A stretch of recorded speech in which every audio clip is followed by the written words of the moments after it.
អស់ទៅមើលពីរបៀបតម្លើង plugin YQA សម្រាប់ AutoCAD ឆ្នាំ 2025 ទាំងអស់គ្នាជាដំបូងឡើយអ្នកទាំងអស់គ្នាចូលទៅ download file នឹងមកការ download ហ្នឹងអ្នកទាំងអស់គ្នាគ្រាន់តែចុច download ទៅហើយបន្ទាប់មកអ្នកទាំងអស់គ្នាជ្រើសរើសទីតាំងសម្រាប់ save ឧទាហរណ៍ថាខ្ញុំ save ដាក់លើ desktop បន្ទាប់មកខ្ញុំចុចពាក្យថា save អញ្ចឹង file នេះកំពុងតែ download ហើយបន្ទាប់មកទៀតខ្ញុំចូលមកកាន់ desktop របស់យើងវិញហើយខ្ញុំនឹងឃើញ folder មួយនេះសម្រាប់ folder ហ្នឹងគឺជា plugin របស់យើងហើយបន្ទាប់មកយើងធ្វើការ right click យកពាក្យថា extract here ហើយសម្រាប់ password វិញគឺសារ architect design អញ្ចឹងកន្លែងនេះអ្នកទាំងអស់គ្នាអាច copy នៅក្នុង link channel ក៏បានដែរអ្នកទាំងអស់គ្នា copy អក្សរនេះមកដើម្បីកុំឲ្យខុសអញ្ចឹងណាអញ្ចឹងកន្លែងនេះខ្ញុំធ្វើការ copy select លើ text ហ្នឹងមកបន្ទាប់មកខ្ញុំធ្វើការ right click ហើយខ្ញុំយកពាក្យថា copy select បន្ទាប់មកទៀតខ្ញុំធ្វើការ paste នៅកន្លែង file របស់យើងមកបន្ទាប់មកខ្ញុំចុចពាក្យថា OK បន្ទាប់ពីយើង extract ហើយយើងនឹងបាន folder មួយអញ្ចឹងសម្រាប់ folder ហ្នឹងគឺយើងត្រូវធ្វើមិនទៀតបន្ទាប់មកយើងធ្វើការ copy folder ហ្នឹងមកហើយយើងចូលមកកាន់ drive C សម្រាប់ file នេះគឺអ្នកទាំងអស់គ្នាអាចដាក់នៅ drive ណាក៏បានដែរគ្រាន់ថាយើងដាក់នៅក្នុង drive C ដើម្បីកុំឲ្យយើងច្រឡំលុបអីចឹងណាអញ្ចឹងកន្លែងនេះខ្ញុំធ្វើការ paste មកបន្ទាប់មកទៀតខ្ញុំចូលមកកាន់ folder ហ្នឹងហើយខ្ញុំចូលមកកាន់កន្លែង folder នេះមួយទៀតហើយខ្ញុំ copy ខាងលើនេះអញ្ចឹងកន្លែងនេះខ្ញុំធ្វើការ copy បន្ទាប់មកខ្ញុំចូលមកកាន់ AutoCAD ហើយខ្ញុំបើក file ថ្មីបន្ទាប់មកទៀតខ្ញុំវាយអក្សរ OP ដើម្បីចូលទៅកាន់ option របស់ AutoCAD ហើយត្រង់ចំណុចខាងលើនេះមានន័យថាអ្នកទាំងអស់គ្នាចុចអាសញ្ញាព្រួយបន្តិចនេះមកដើម្បីចេញកន្លែង option ជាច្រើនទៀតអញ្ចឹងណាអញ្ចឹងកន្លែងនេះខ្ញុំចុចសញ្ញាបូកនឹងមកហើយបន្ទាប់មកខ្ញុំចុចយកកន្លែងសញ្ញា add កន្លែងនេះខ្ញុំបង្ហាញអ្នកទាំងអស់គ្នាយើងត្រូវចុច add ដើម្បីធ្វើការ pass file location អញ្ចឹងកន្លែងនេះខ្ញុំចុច add មកហើយខ្ញុំធ្វើការ pass មក control V កន្លែងនេះខ្ញុំបញ្ជាក់បន្តិចមានន័យថាម៉េចមានន័យថាកន្លែងនេះគឺខ្ញុំធ្វើការ pass កន្លែង file location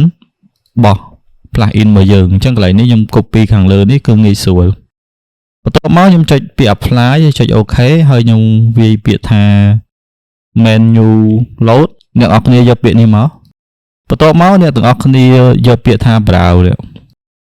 បន្ទាប់មកទៀតអ្នកទាំងអស់គ្នាចូលមកកាន់ file របស់យើងមកគឺមុនហ្នឹងខ្ញុំដាក់នៅ drive C ហើយបន្ទាប់មក YQA ហ្នឹងមកហើយអ្នកទាំងអស់គ្នាចូលមកកាន់កន្លែង system ហ្នឹងមកបន្ទាប់មកទៀតអ្នកទាំងអស់គ្នាដូរកន្លែងខាងក្រោមនេះមានន័យថា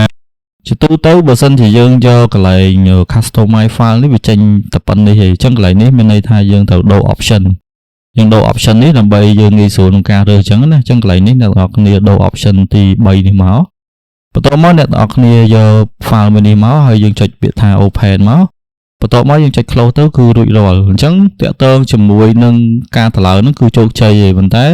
យើងត្រូវការបិទឲ្យបើកឡើងវិញដើម្បីឲ្យ file នឹងវាដំណើរការអញ្ចឹងណាមួយវិញទៀតសម្រាប់អ្នកដែលគាត់ចង់ចុះឈ្មោះចូលរៀនគឺអាចចុះឈ្មោះចូលរៀនបានហើយសម្រាប់អ្នកដែលគាត់ចង់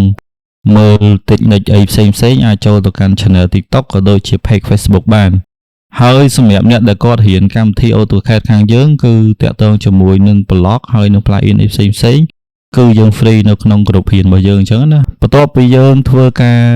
តម្លើង plugin បាន 100% ហើយអ្វីយើងត្រូវធ្វើបន្តទៀតគឺយើងផ្លាស់ប្ដូរតាក់ទងជាមួយនឹងភាសាអញ្ចឹងកន្លែងនេះខ្ញុំចាប់ផ្ដើមបើក new មកគឺ plugin នឹង load ចូលហើយដូចអ្នកនរគ្នាឃើញខាងលើនេះអញ្ចឹងណាអញ្ចឹងកន្លែងនេះតាមពិតជាឈ្មោះ plugin របស់យើងហើយប៉ុន្តែវាមិនមែនជាភាសាអង់គ្លេសអញ្ចឹងកន្លែងហ្នឹងយើងវាយពាក្យថា YQLang មកបន្ទាប់មកយើងផ្លាស់ប្ដូរមកជាភាសាអង់គ្លេសគឺរួចរាល់អញ្ចឹងតាក់ទងជាមួយនឹង plugin ហ្នឹងគឺយើងមានប៉ុណ្ណឹងហើយជាក់ស្ដែង plugin ហ្នឹងគឺយើងតម្លើងបានរួចរាល់ហើយ 100% ហើយ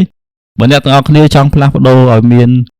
YQ1 YQ2 អ្នកទាំងអស់គ្នាគ្រាន់តែដូរ style template របស់ AutoCAD មកគឺបានហើយសម្រាប់វីដេអូហ្នឹងគឺមានប៉ុណ្ណឹង